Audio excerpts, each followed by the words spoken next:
আসসালামু আলাইকুম। Hi guys, আশা করি সবাই ভালো আছেন।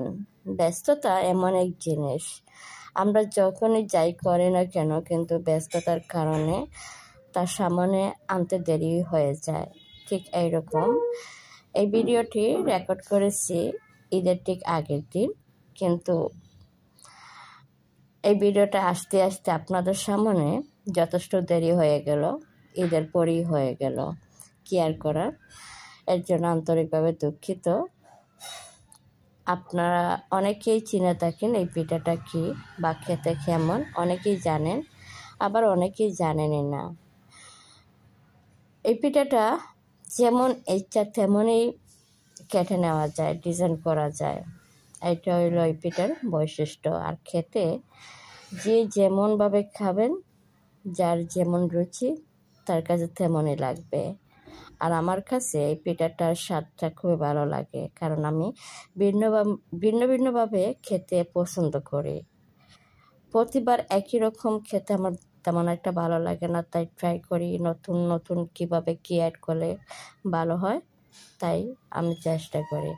অবশ্যই আপনারাও একটু চেষ্টা করবেন, দেখবেন কি দিয়ে খেলে এই পিঠাগুলোর স্বাদ দ্বিগুণ বেড়ে যায়।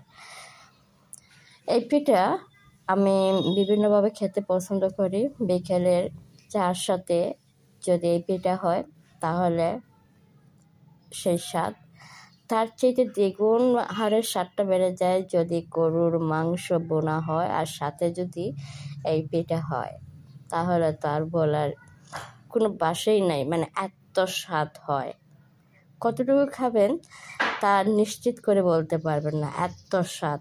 তবে কার কাছে কেমন আমি জানি না, কিন্তু আমার কাছে খুবই ভালো লাগে।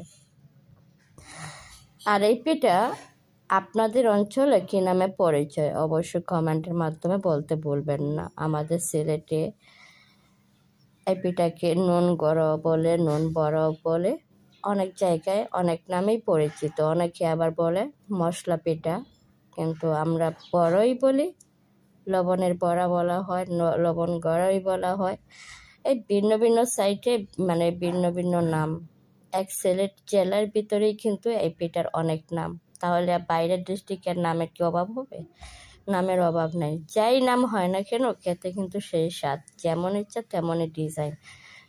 আর ডিজাইনের কারণেই কিন্তু পিঠাগুলোর স্বাদটা দ্বিগুণ বেড়ে যায়। কারণ চোখে যদি দেখতে ভালো লাগে, খেতেও স্বাদটা দ্বিগুণ বেড়ে যায়। অবশ্যই ভিডিও শেয়ার করতে ভুলবেন না যদি ভালো লাগে।